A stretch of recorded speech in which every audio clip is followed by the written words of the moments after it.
All right, thank you and welcome. Thank you to RVA Rapid Transit, or thank you for joining RVA Rapid Transit's Transit Talk. This is a monthly webinar where it's our goal to give you the news and things that are happening around the Richmond region related to public transportation. My name is Faith Walker. I am the Executive Director for RVA Rapid Transit. RVA Rapid Transit is a nonprofit. We're dedicated to advocating for frequent and far-reaching public transportation in the Richmond region. And we do that in three ways. The first way is we want to see more buses go more places. And secondly, for people to have dignified places to wait on the bus. Last but not least, riders' voice. We want to elevate bus riders' voices in transit planning and decision making. So today, before we get started on our next transit talk, I want to invite Richard Hankins, our communications and programs manager, who's going to be giving us some transportation news. Richard, take it away. Awesome. Good morning, everybody. I'm Richard, and thank you guys all for coming and being flexible as the Zoom does its thing.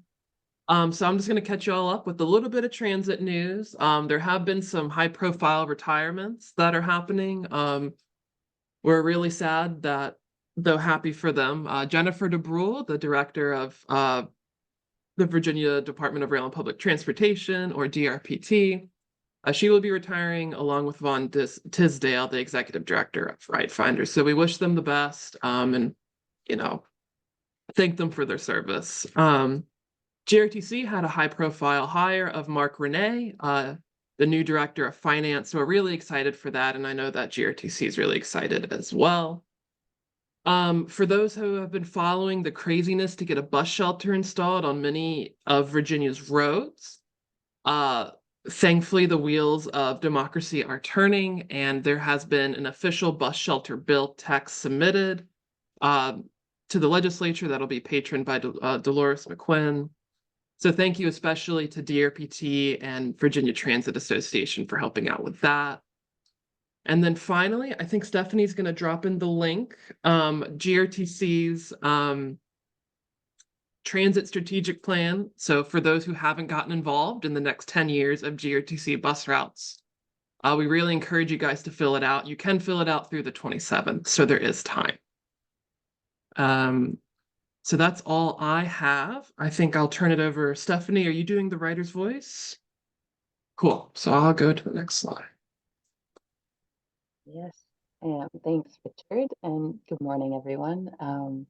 Yeah, this is our little Rider's Voice segment. So I'm a transit ambassador with RVA Rapid Transit, and one of my main jobs is to show up at various bus stops and the transfer station and engage riders, hear their comments, hear their stories, hear their kind of tap their experiential wisdom for what could be better on the bus system, and then also what's working, what's going really well. So here are 3 comments that we've got for you today.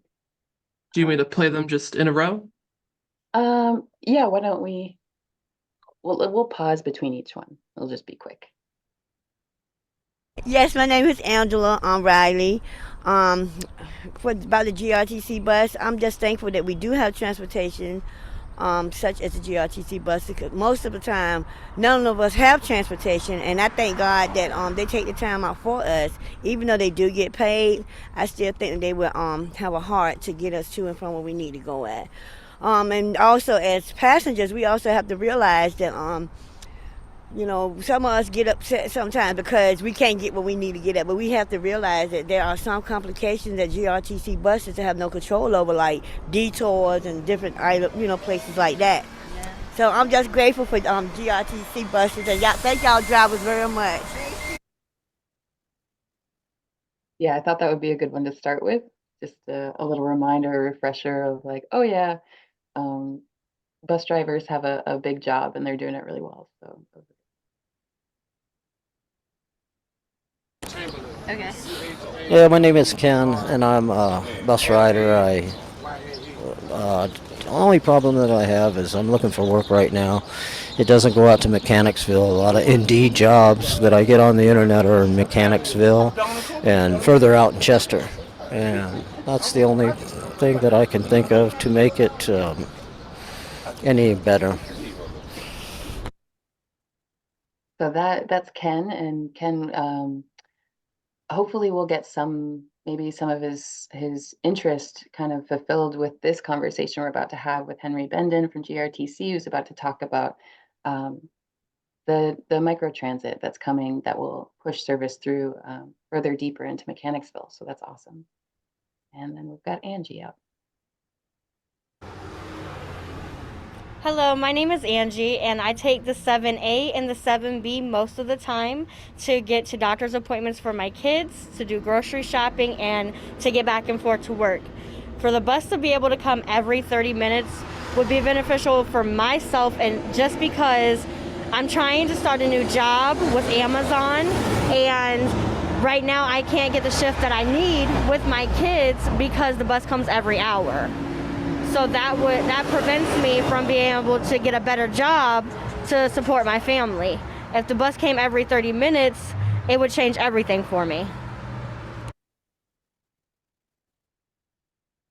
Yeah, really important on frequency and quality of life, getting access to better jobs. So that's a little taste of our rider's voice for today, and I'll pass it back over to you, Faith. And yeah. Yes, thank you. That's awesome.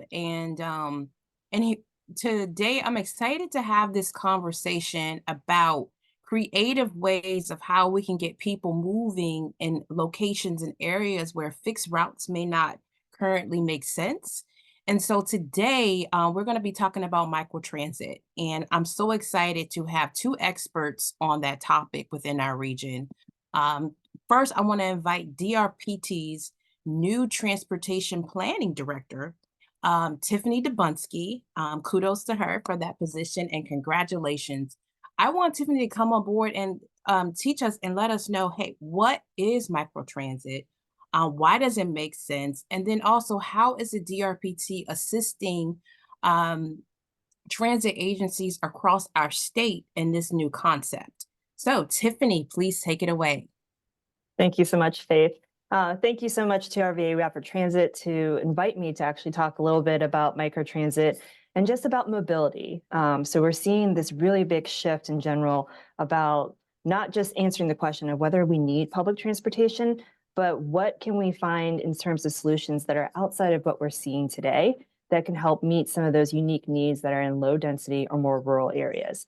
So I'm going to set the stage a little bit about what we've been doing in terms of supporting some of our localities as well as transit agencies through some of our grant programs, and then some example projects and studies that may be a good reference for anyone who's interested in looking a little bit more. And then it'll be hopefully a good segue for Henry to talk about how GRTC has used us as a resource to be able to help explore what they have now been able to launch with Link. So I'm going to go ahead and share my screen.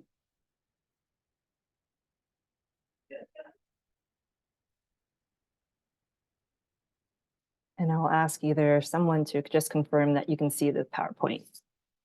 Perfect. Yeah. Mm-hmm. All right, so I always start off by saying that I never want to limit the discussion to just microtransit. It's helpful to really think about what's the definition of just integrated mobility, shared mobility in general. So there's like three different concepts that we can really talk about today. One is that overall shared mobility. And one of my favorite places that talks about this is the Shared Use Mobility Center. They're based in Chicago, and they were a partner with us on a couple of microtransit projects that we had funded through FTA. But in general, shared mobility is about transportation services and resources that are shared among users, either at the same time or after one another. So this can be everything from what we know with public transit. It could be micromobility, so bike sharing, scooter sharing, whatever we may see in terms of the future. I mean, I always joke a little bit about hoverboards. You also may see some automobile-based modes, so car sharing, rides on demand, and what we're now talking about with microtransit, and then what we've seen historically, so commute-based modes of ride sharing, so carpooling and van pooling, a lot of the resources that Ride Finders provides here in the Richmond region. But then there's also integrated mobility, which I think is important to mention, which is instead of thinking about what kind of shared services there are, but how to bring all these different providers together in order to help help make the decision on how to make your trip from one point to another. So there's a little bit of difference when we say shared mobility. It's also called mobility as a service. And then of course with microtransit, I think it's always important to give a kind of common definition. So in particular, microtransit is really defined as kind of technology-enabled shared transportation. Kind of lives in this space that's in between what we know in terms of traditional fixed route transit and then ride-hailing technology, what we're seeing with like the Ubers and Lyfts of this day with, you know, what we could call transportation network companies or TNCs. But what we at DRPT saw was back in 2019, we thought that there's this emergence in particular about ride-hailing and how there was this perceived conflict of how ride-hailing services were competing and drawing people away from public transportation providers. So there was never this idea of thinking, how can we collaborate, bring those resources together, and then think about the opportunities that would be able to, you know, introduce to areas in order to increase frequency or coverage for just transportation. So we developed, and it was completed in May 2019, what we called our statewide integrated mobility plan. And it had a couple components. So there's this technology component to understand what, for all of our Virginia's transit agencies, what kind of technology deployments they were going to have. Is it just simply that they were doing automated passenger counts? Did they actually have GPS on their vehicles? Were some even deploying a mobile app? I mean, GRTC is one of the very few when we did this inventory that actually had something in place. And we thought that was probably something more common than we imagined. And then there were recommendations. How could we at DRPT, as the state agency in terms of mobility and public transportation, rethink how we're doing some of our grant programs and our technical assistance to help foster and create a better environment for this in the state? So we did some restructuring to our grant programs, which I'll talk about in a bit. We also looked at how we can maybe foster some more partnerships with those TNCs. And then we started really advertising how we've supported pilot projects within the state. The other one I'll mention more quickly, and most of you who have attended some of these transit talks have been familiar with RVA Rapid Transit talking about this, but it was our transit equity and modernization study. We completed this back last year in August, and in particular, we had some key focus areas that looked at emerging technologies and electrification, and that kind of built on what we did in this 2019 plan that I referenced.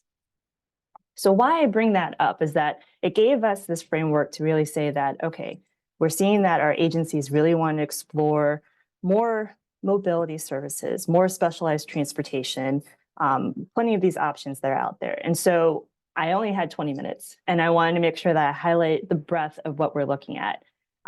We originally started seeing a lot of interest from a lot of our larger urban areas. And so I highlighted some of the things. Obviously, the big one that we're talking about today is with GRTC. Being a partner with the regional microtransit study, and then they are funding their link service through a combination of both funding from our demonstration grant program, as well as our transit ridership incentive program, or TRIP. And they are already an active participant in TRIP because of the zero fare program that they are currently administering through their services. But there are others that we've also supported. So like Hampton Roads Transit, so down in the Hampton Roads area, we helped fund a regional microtransit pilot that looked at some services on each side of the Hampton Roads Bridge Tunnel in a small service zone. So it only covered trips that were under about 10 minutes. And they were able to use that pilot in order to apply for a project under TRIP, under regional connectivity, which I'll go into in a bit, in order to kind of expand that service, because they found it was useful in terms of both first mile, last mile connection, and then to be able to assist with those short trips that people need to get to. But there are also other deployments that we've seen in more rural and smaller locality areas that either has more demand response service or they didn't have any transit. So we're seeing that big interest really pop up over the last couple of years. So I'll talk a little bit about that top project here, about what we titled our Virginia Rural Microtransit Deployment, because we wanted to have a catchy name when we applied to FTA for the funds for that. But we did also recently help wrap up some feasibility studies in the city of Harrisonburg, where JMU is. Go Dukes. We are starting work in Bristol, Virginia, to do a microtransit feasibility study, as well in Pulaski. And then we also helped the other kind of major launch that happened in this last part of the year, which is within Charlottesville. And we helped with both the transit expansion study that looked and helped define whether microtransit was useful for them to pursue. And then they applied for a demonstration pilot, which landed to Microcat, which I also thought was a very cute name. So I just wanted to highlight that these are some example projects of how we've funded both the technical assistance side to kind of let you explore, are you ready? Is this something that maybe you want to explore? And then what does that look like? Because it's not something you can just really dive in and say, I just want to launch microtransit. And then on the other side is that once you have those kind of details in terms of the service, how many vehicles, what kind of service area zones you want to have, if you're buying just software all the way to a full turnkey service that includes your drivers, the actual vehicles, and kind of a call center component, there's a whole range of different options that can be included in microtransit. So you want to make sure you're fully prepared so that you are maximizing how much you're spending in terms of testing some of these pilot services. Some other things that I think is always important to consider the full breadth of microtransit. It really isn't that you buy a piece of software, you plug in kind of those details and it goes. So there's other things I always make sure that people are kind of thinking about when they talk about microtransit in general. So from an administrative perspective, it's just making sure you have the appropriate staff. It's not something that you can just have part-time. You want to make sure that you have the bandwidth to be able to respond to your drivers when they are confused about a trip that might come in on their manifest. Or you want to be able to have someone who could do customer service where they can't get the mobile app to run. So they call in to try to schedule a trip for someone to be picked up. Or even sometimes we've seen that people call from out of area to schedule trips for their family, especially those who are transit dependent or those who may have disabilities, to help schedule those calls. So you want to make sure from just an overall operations perspective on the administrative side that someone's going to always be available to help with managing the staff internally as well as kind of overseeing. I also mentioned marketing communications, which is why it's always key to have kind of strong communications team like the GRTC has, because a lot of it is just education and outreach about there's this new service. It's not as daunting as you may think it is. And here's why we can encourage you to use this, and kind of like a travel training component to it. That's kind of that role. From the operations perspective, I always think that it depends on the scale, but these are all the things that you need to think of. And there's a lot of different components when you're introducing microtransit into a public transportation system. About whether or not you're using your own vehicles, if it's going to be your own drivers, are there considerations if you are dealing with a union with the drivers as well. So I always highlight that a little bit because microtransit can be, if you're not adequately explaining how you're doing this transition and how it works in concert with your current services, can be perceived as kind of a threat in terms of some of your drivers and your staff. But other things about fuel, maintenance, just general liability and training. There's a whole other component when you're running microtransit service, both kind of from the scheduling as well as the driving and operations. And then capital costs. So obviously you're going to buy the software and you're going to have a licensing component, but are you going to purchase additional vehicles to run this? Do you have spare vehicles? And then hardware components. So you want to have some cameras, tablets for the drivers, and then accessibility components to make those vehicles available for those who may have some accessibility issues.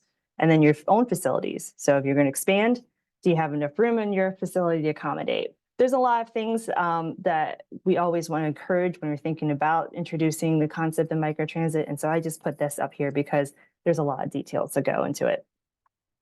But just to kind of wrap up a little bit, probably the most high profile one that we have had when it's related to microtransit has been related to this rural microtransit deployment. We applied back in 2019 to Federal Transit Administration for one of their Mobility on Demand Sandbox programs. And so this one in particular was their Integrated Mobility and Innovation, or IMI grant. We also sought funding from the state under their Innovation Technology Transportation Fund in order to do sort of a pilot, so we can understand in particular how microtransit solutions can be scaled and deployed effectively to meet the mobility needs in both rural and underserved communities in Virginia. We wanted to focus on the software as a service solution rather than doing full turnkey, because a lot of our agencies were already kind of experiencing issues in terms of acquiring additional vehicles. There's supply chain issues that are still impacting a lot of our agencies. So we thought, let's focus on the software, how it can be inputted and retrofitted into an existing framework of services, and see if that's a successful solution for microtransit. So we were lucky enough to be able to go into a pilot with both Mountain Empire Older Citizens, which operates in Wise, Virginia, so the southwest part of the state, and then Bay Transit, who is a neighbor to us in Gloucester, Virginia. What we did with that was that both had different actual service models. Mountain Empire chose one service zone around UVA Wise, so they had a kind of a satellite campus, and that was focused around their courthouse. But Bay Transit did the other use case, which was that they had Microtransit complement their Hive Express, which was this deviated fixed route service along a large corridor. It's really important to kind of mention that because a lot of times people think microtransit really is only about one use case, but what I think is always important to highlight is that there's usually 3 use cases. Either you want to do microtransit to help underperforming fixed route service, and I say that to help or augment, not necessarily just to replace fixed route. You also see it for first mile, last mile connections. So if you are trying to connect to neighborhoods, people who may have issues to get to existing bus stops or stations, we're seeing this in Northern Virginia, where they'll use microtransit to be able to bring people to existing stops so that they can effectively connect to the existing system that's running. But then there's also about the use case about if you have low density areas, about connecting those populations to key activity centers. So that's where the non-emergency medical transportation piece kind of gets mixed in with microtransit. So in the case for these two, we had one that was really about first mile, last mile connections, and then the other, which was supposed to be augmenting the deviated fixed route service. I won't be able to spend all my time to talk about the results of that, but what we found was that they were actually very successful. You know, there are different parameters for each of them to run on different sides of the state. Both of them had different kind of service models, but they both found that the service, like running microtransit, was actually successful. MEAC actually complemented that with also having a zero fare project through TRIP. So they were able to see how they can meet the demand. And I would say that they just recently hit over 100,000 rides, which is very huge for any kind of Southwest Virginia agency to even think about. They are now running a demonstration grant through us to expand to additional service zones. And depending on how they can sustain it, they were going to continue the expansion for other parts. So Big Stone Gap, and I believe there's one other service that I'm forgetting for them. For Bay Transit, they found that even though they wanted to provide better connection to the Hive Express, more people chose to do microtransit. So in their case, they are running a demonstration that completely eliminates the Hive Express to be just a full microtransit corridor up and down that route. So we're going to see how that runs, because the cost of both running the fixed route and then the microtransit ended up being too much for them in the long run. So they're doing microtransit to see if that's the case. They still do demand response. They still have other deviated fixed route services. So if this proves to be successful, they may end up doing expansion to other parts of the area where they currently provide service. But they're using demonstration funds in order to support that. In particular, as a result of the IMI project, we put together what we called kind of this case study report. It summarizes both the Bay Transit and the Mountain Empire Older Citizens projects. We did interviews with them to get feedback on their experience in terms of their partnership with VIA, who was the consultant or the provider for their services. And then there's a checklist. There's kind of a suitability checklist. So if you're thinking about it, especially if you're operating in more low density or rural area, take a look at that toolkit and kind of think through about all the key components you need to have before you start the conversation about mobility, microtransit, or specialized transportation. I think it's very helpful in terms of the decision-making tool, as well as managing expectations for people when they are starting to talk about microtransit. Last things is that I keep mentioning a lot of these state funding programs, but I do want to make sure I highlight this a little bit, because these are available when you are thinking about starting any kind of new transit service or just kind of even specialized transportation. So we have 4 that I always kind of highlight in regards to introduction of new transit service, excuse me, and then microtransit. So we have workforce development, technical assistance, demonstration, and then TRIP. My throat gave out on me today. So starting with workforce development, obviously, it's not only starting new service, but how do you have a pipeline of staff to support it? And In general, program is not only for just internships for planning and scheduling, but if you want to train operators, you want to train maintenance staff, this is a program that we have available at different match rates. We also do include this so that if transit agencies wants to do their own CDL training, licensing, or even for just attendance to other trainings, they can apply in this program and they can help with the cost that's associated with that. But the two I really want to kind of cover first is technical assistance. So I had a whole list of feasibility studies that kind of went over everything from microtransit. And a lot of those started here under this program. We provide 50% of state funding to cover the cost, to be able to allow any of our localities, PDCs, or planning district commissions, MPOs, providers, to be able to just kind of explore what would be feasible. And we've seen other studies that came through, as well as the required planning documents, like what was referenced earlier. GRTC's Transit Strategic Plan is a DRPT requirement that we have for them. And so this is something that we've seen before that a lot of people will apply for to use in order to kind of get that initial analysis going on kind of microtransit or specialized transportation services. And then this is demonstration. So on the other side, I talked a lot about demonstration.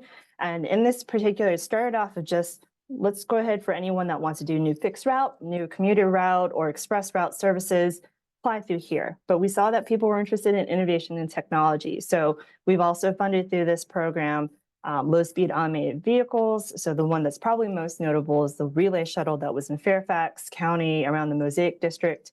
We've also done automated driver assistance systems, and then microtransit. So this is also where we've seen a lot of microtransit deployments come through prior to when TRIP was kind of seen as an available option. We provide up to 80% of the state funding, and usually it's about for 12 to 18 months, but we can see longer depending on the nature of the project. And then here it kind of breaks down how there's two different types where you can have new service or innovation and technology, and microtransit tends to fall into the type 2 area right now. And then last, I just kind of want to talk about TRIP. TRIP started in 2020. It started with two project categories where we had zero and reduced fare, and then regional connectivity.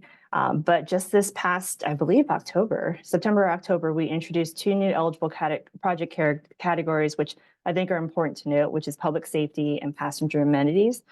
We are now currently seeking applications for the fiscal year 25 cycle on all four. But I think it's just important because a lot of microtransit projects have also segued into TRIP, regional connectivity. And so I think it's important just to really also reference this as a resource that we've seen a lot of our urban areas that have met the criteria that's listed here, where they serve urbanized areas with populations in excess of 100,000. They could also be local governments, private nonprofit transit providers, and then transportation district commissions can apply for project types as long as it's within a regionally significant route. So obviously not within just one city or locality, but really serving a larger region as a whole. And then this is probably a really good segue to talk about how this has also been part of the funding component that has helped GRTC Link start their service. In general, the duration is up to 5 years, and it's a step down approach as well. But we have seen also Lynchburg is another example. So Greater Lynchburg Transit Company is also launching eventually through demo, they will have TRIP that they're launching their own microtransit. And then I mentioned earlier, Hampton Roads Transit. So I know I probably hit well over or close to my 20 minutes, but I think this will be a good chance then to go ahead and hand it over to Henry to talk about GRTC.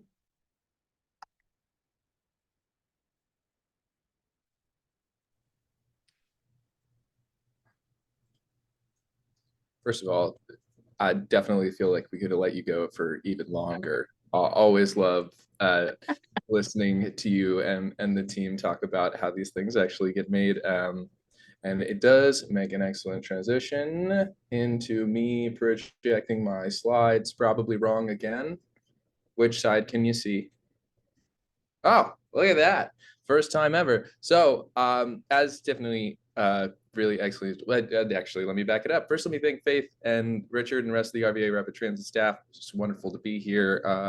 We've been chatting with them in addition to our many, many conversations with GRPT as we roll out the service and try and get more people to hear about it. So it's lovely to be here today, talking a little bit more about Link itself and the Azalea Zone and what microtransit means for the greater Richmond region. You know, the leadership from the state on this has been fantastic, and it is an absolute testament to the success of the DRIP program and to the wonderful staff up at the Department of Rail and Public Transportation in their investment in, you know, just expanding not just transit, but transit modalities. And for us, that new transit mode looks a lot like these two Link vans. So for those of you that know, we launched our first zone, the Azalea Zone of Microtransit internally. That is service area number 201. That's just doesn't mean anything to anybody, but you guys get to know what we call it on the back end because that's fun. And that launched on November 13th after quite a while of ramping up and rolling into the initial zone. Richard actually and Diana wrote it on the last day of the test run too. So they were super essential in helping us fix some issues with the app. Really, there's a lot of people on this call that have been part of the group working to deliver successful Link. But the couple of exciting things went into this first zone launch. It added Hanover to our network, which is exciting as GRTC continues to fulfill this regional mandate that the creation of CVTA has given us. This is our big tool for getting out into the counties first. You know, Tiffany spoke about the various use cases for microtransit, and the other 4 zones that we're going to use are different levels of density and going from no service to service. This one is kind of a replacement, but also just better last mile from the one. So for those of you that know, and there's a map 2 slides from now where we can revisit it, this zone intersects with the Azalea Zone does with GRTC's high frequency routes 1 and 2. But then once you get up into North Richmond and Henrico and Hanover, specifically Mechanicsville, and that actually does go back to your writer voice at the beginning. We do now have service up into Mechanicsville. How great is that? But right now, this is connections to high frequency routes, expanding the internal network. And then as we expand our zones, we'd like to connect fixed route with some of them, but it's also about providing public transportation inside the community. So basics, Link runs Monday through Friday from 5 to 8, which is way more service than the 93 has provided. Some behind the scenes stuff that you may or may not know. At any given time, there are 2 vans in the zone, except for 12 to 1 when there's 4. Which is just because of the overlap period. And then we have 5 vehicles in total, but as Tiffany mentioned, vehicle procurement, big part of standing up a microtransit program, and we have 4 zones coming, some of which are significantly larger, by March. So we're doing some acquisition right now. We use, and I think lots of people in Virginia use, VIA. This is a little bit of the behind the screens for both the front and back. That second picture there is pulled directly from the VIA demos that they did. This is what it looks like when you're in the vehicle, but this is the library that we held the launch event at in the zone. Like, you just open up the app. It's a real quick setup. You call your vehicle. On the back end, and it's just a lot like a rideshare and Uber. On the back end, we can see our drivers in the zone. You see that overlap period. These little green dots indicate riders. This morning, we had 10 rides before 8:30 in the morning, which is big. We have been ramping up pretty dramatically. I think at its maximum, the 93 carries 85 passengers a day. So the goal is to see way more people on Link by the time that goes away. But right now, people are still getting used to the service and we're still doing rollout. So every day we're kind of seeing like, oh, we just set our morning ridership record, or we just set our individual number of passengers ridership record. But this is what the screen looks like on the back end, and I thought it would be fun. And this is our little Link van in cartoon form because I needed something on the page that wasn't a screenshot. But as we talk about Link and Link's expansion plans, it's worth revisiting that map that I mentioned about. So this is what the Azalea Zone looks like. You see it, it follows up here. It covers Amazon and the Bon Secours Regional Medical Center. So these are zones that are really benefited to, like, you can already intersect with the 14, the 1, the 2 ABC, and the 91.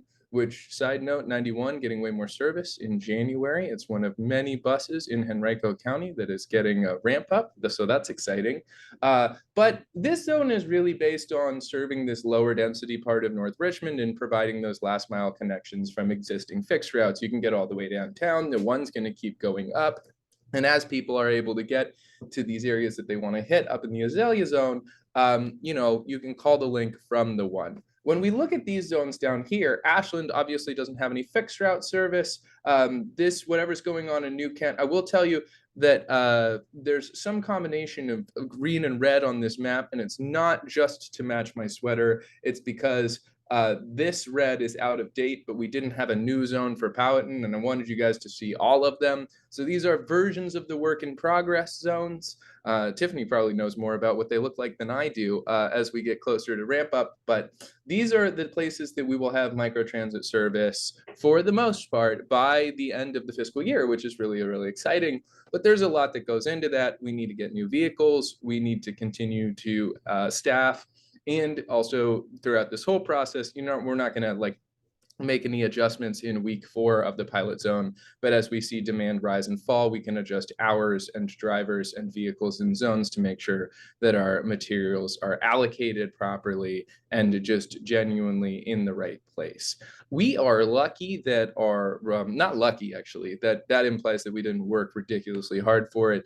Obviously, you may have seen in the news, most of you probably know because we're all very much in the community, we've done a really good job with operator recruitment and training. So we are fully staffed and actually beyond staffed the level that we need to be at, which is giving us flexibility. Right now, we're not really considering turnkey operations, which was how we had thought we were going to do this to beginning, and instead are going to just try and operate Link as a whole separate division of GRTC, which, well, separate-ish. It's still under the big company. It's not like Ride Finders, which is its own company. But, we're trying to keep it internal and show off what we can do. And that does lead us into the why and how of why we specifically are doing microtransit, which is that GRTC for the greater Richmond region, we are the best and most experienced and most equipped and most technically ready service provider for the region. And as we expand Link, what we do is expand our service and the freedom associated with transit access to communities in outlying areas and provide greater connections to the rest of the networks. All of these things that fulfill that mandate that I mentioned earlier about CVTA, and just the general need from a climate and equity and basic transportation congestion perspective of ensuring that we've all got access to the places we want to go and to the people we want to see. Link as a new division does mean that it comes with a new livery. This picture is Jiraiya Guerrero. He's our manager of Microtransit. Obviously, he works with many of you know Adrian Torres and Tim Barham, who's our chief of transit operations. They're all involved too, but we got to give a lot of credit to Jiraiya himself. This was his big appearance on TV that we got him to do in the lead up to. So that was an exciting morning. But with Jiraiya and the new division also comes new livery. It doesn't come with new operators, but this is one of the benefits that I think DRPT is also aware of. Which really helps you guys. Briefly, Tiffany, you mentioned union, non-union, and a couple other things. None of these vehicles have CDL requirements. So that's a really big advantage for especially smaller, less equipped transit agencies. If you just want to go out and hire someone, you need someone with a clean driving record and to run them through training, as opposed to the full, in our case, 3-month, sometimes longer CDL training process. It should be noted, are committed to our union operators and to our recent and historically fast agreed to collectively bargaining agreement. We love our operators. We love the training and the standards that we provide as kind of the preeminent, not just transportation service, but also we like to think the best to drivers in the region. And I invite you all to come try and drive a bus before you make any comments. and also to check out Andreas Addison's Instagram, where he did in fact drive a bus. I'll point out to you where our training director was scared. No, I'm kidding. He was fantastic, and that was really fun. But all of these things come together, and I'm just going to wrap it up because I know we only have 15 minutes left, and I want to leave everybody time to ask Tiffany all the questions that you guys have about service. And how this project has come together is to this exciting new point where we are looking at major expansions of service into the counties, coinciding with the 19 expansion into Goochland. We will have, over the course of 3 months this January, expanded into 2 new counties, which is very much historic and associated with big service increases that you're going to see in January. And there are some fantastic ones. They're all public. I'm particularly excited about the 1A extension and the restoration of the Pulse to its complete and maximum capacity, plus some secret extra buses in there. That you're going to see GRTC service expand its reliability and its zone, and all of these other things, and we could not have done this without DRPT, without TRIP funding, without their expertise, and without their support. So we really do thank them, and then really been happy to work with them throughout that. And this is the day that we got the vehicle. This is as glossy and shiny as it will ever get. And I really do think it looks good.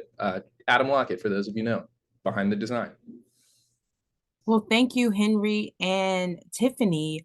What I want to do is open it up for questions. And I have a question for Tiffany. How are you helping transit agencies identify the zones? What is that process like? Is it DRPT a part of that process, or is it just up to the agencies to say where to start first? So usually it's the agent, or like the agency of the locality. For us, we can identify some key parameters. So what tends to be supportive of like transit kind of propensity. So it's like, high density, how many households that may have 0 vehicles that in terms of ownership, but really is going to be more on the agency of the locality that defines it, because they understand their needs in their kind of community base better than we do. We also want to make sure that we aren't always seen as the one dictating it, because it really is a local and regional decision. So we just want to make sure that we are helping to provide the resources and tools so they can make those appropriate decisions. Alrighty. So maybe Henry, you can answer that. Do you have any concept or idea about how GRTC came up with these zones? Yeah, I mean, for sure. We work with the localities, and there's a lot that goes into right sizing the service. I noticed that Kenneth just asked that question about Bay Transit. Bay Transit is an interesting case. We've actually talked to them in conjunction of New Kent, and we're working with New Kent on a phased approach to make sure they have the provider and the service that they want. Bay Transit is also a private company, so we don't. We work with them, but they are a division of Bay Aging, so there are restrictions on like what specifically we can do. In general, what we do is we have our maps and we go to the localities, and we try and make sure that we're hitting communities that we want to commit to, and including destination points. It's a long process that requires a lot of meetings. Tiffany, you've sat in them as well. It's a lot of asking either the transportation directors or local officials what you guys want your service to look like. And do you understand that if we add these 400 houses, you're going to need to pay an additional X number of dollars because that needs more service? Or do you want to cut this so that it doesn't go there? Same with hours and same with operating times. The conversation with Ashland was, do we want service to run later on Thursday and Friday night so that people can come home from restaurants? And how do we time this to people's jobs? Especially for places with Amazon and other big shift work. There's, the reason that we start at 5 is to make sure that people can get to Amazon by 5 in the Azalea zone. These things are all important, and they all kind of come together. But like, long way of saying it's a complicated process that requires asking people and then going where they want us to go. It may be a helpful. I'm excited about this. Go ahead, Tiffany. It may be a helpful plug just to know that GRTC has a copy of their regional microtransit study that they did. And the background for them in particular was that when Central Virginia Transportation Authority was, able to give them their percentage of funds for operations. There was an interest in really thinking about how to expand instead of just the current stakeholders for GRTC to expand into other parts of the region that may not be currently served. And so the microtransit study really did an individual engagement for each of the localities, like Henry mentioned, but then it also used consultant services and looked at demographics, land use, and other variables that would help define those zones, that whether they were in proximity to existing services or if there was just a high activity center or interest for people to kind of travel to and from. It's all within the parameters of what would be successful for microtransit. So I encourage people to look at that because it does provide a lot of technical background onto their approach for it.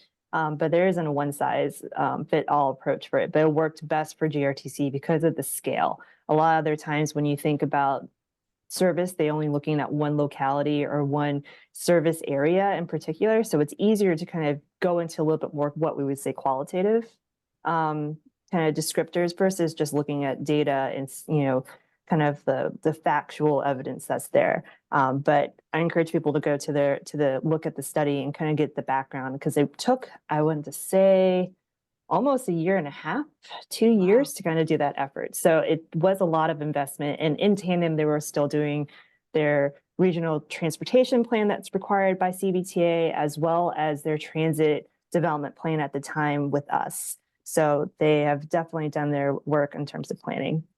Yes. Kudos to GRTC for the hard work that they've been doing. So much is happening in our region because of their hard work and effort. So I want to go ahead to the next question. What is the percentage breakdown of folks using the app versus calling in for link? Do you find more people are using the app or are they calling in? We're getting good app usage. That back end screen doesn't show as much, but we're seeing more people pick up and use the app, and it's pretty quick. I can go in by individual ride and see whether or not it was called or requested, but so far it's been good. We know, I think one of the most frustrating things about all of these programs and the biggest difference between transit and I don't know, say Easy Pass is that there's a different app and different card and different fare every place. At least here we're huge. Tiffany, would it be right to say we're the most aggressive in the massive range of places and localities we're expanding into all at the same time? You're one of them for sure. At least you're in the state. We're trying to set the pace in Virginia as most things you could do at the exact same time. But that will at least mean same app across the region. But right now that's standing up people from obviously with fare free, you can get on our buses by accident. So being more intentional and getting people set up is a process, but we get the information out there. Well, this question, are there potential pathways for microtransit zones to be upgraded to fixed route services and improves demand, especially to Memorial Regional Hospital? So are you seeing demand in a particular zone area right now or location or destination? I think it would be short-sighted to make any planning decisions based on 1 month of a pilot program. I mean, certainly if there's demand and funding and the planning is done and the outreach is done, I'm not going to ever say no to service to anywhere, but where, it's December the 14th. We've been operating for 31 days now. So no trends yet. Great. And then Ken asked, for new Kent Link service, are there plans to coordinate with existing Bay Transit service? Do you want me to take that? Yeah. I mean, I was in the meeting with Amy Inman too. Yeah, you do it. You got it. So there's nothing that prohibits New Kent County from exploring other transit providers. GRTC is the Richmond region provider at this time, but because of the nature of where New Kent lies, I definitely have seen, especially for either New Kent in Charles City or Powhatan and Goochland, of recognizing that some of their further out residents may not be able to connect to Richmond or may be traveling in different directions. So that's all to say that right now, Bay Transit has a large service area. They really do fill the gap between Richmond and Hampton Roads because they're nestled between GRTC and then the Williamsburg Area Transit Authority. New Kent has been in conversations with them, so I think that there's potential, but it requires the investment and for Bay Transit to be able to have the resources. So I think that's the other component, that even if there is demand, sometimes Bay Transit and other providers may not be able to address that demand because of a multitude of reasons. So while GRTC has been able to address their driver shortage, Bay Transit is not as lucky at this time. And then they're experiencing a difficulty in getting vehicles because they don't have necessarily the same 40-foot buses, but there's smaller vehicles and there is a bigger backlog that we're addressing that in the state. So very rounded way of saying that there's nothing that says that there couldn't be a future collaboration, but I think that's more of a decision on whether New Kent wants that investment and whether Bay Transit can meet it. Gotcha. And Kimberly asked, does the Link app talk to Transit app? Is there any way that they can communicate together? Yes, in the future is another one. So how would you best plan a trip right now? I would transit into the zone and then I would call it from the zone. I mean, if you know what bus stop you're going to get off at, you can just plug and play. There is more work that needs to be done to integrate our GTFS RT and a general apps. Like Transit's a private company that draws on one data pool. Via is the software provider for Microtransit. All of these things together. I mean, it's not impossible to plan a ride. It just requires opening and closing the two separate apps. Think of it like, I know that Transit actually does have integrated Lyft, but it takes you to a separate app when you need to call one. Okay. Something like that. Okay, and then let me ask the last question. How does Microtransit supplement paratransit services for agencies who have existing paratransit? What could be a good strategy for them to service the communities in need, leveraging what Microtransit offers? Well, for us, we use the same provider for Microtransit and paratransit.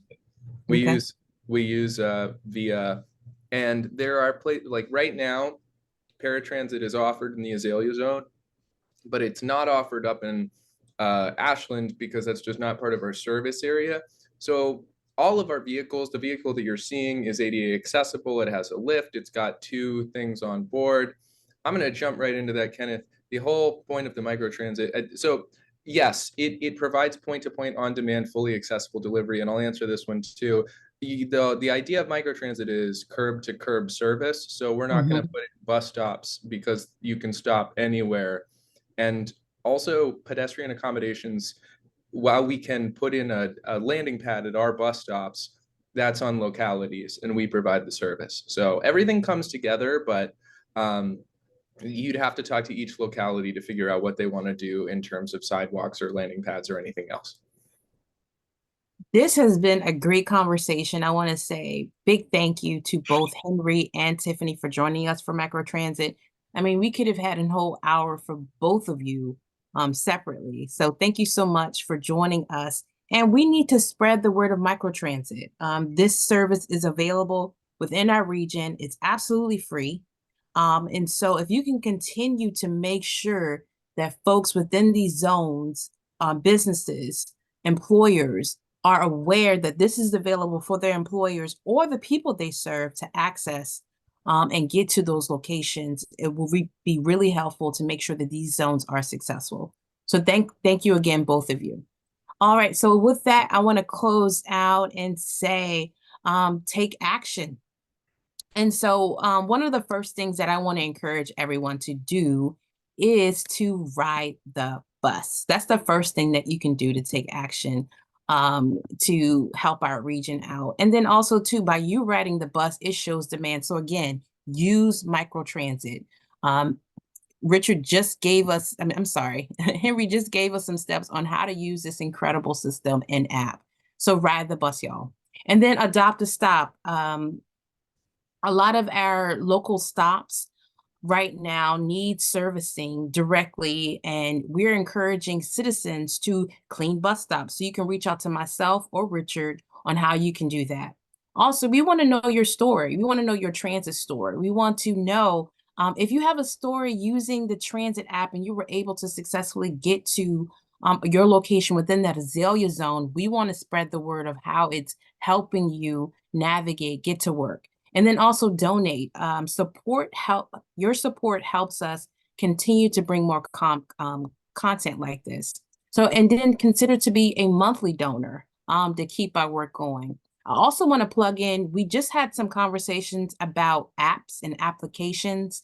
Next, in January, our next Transit Talk will feature Transit app.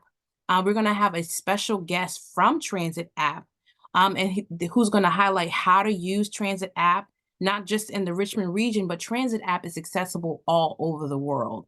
And then we're going to also feature the Royale. GRTC has gifted our region with this new feature. And so we want you to know how to use it, how to successfully use it, and get all the tips and details of how to make your transportation or transit trip more successful.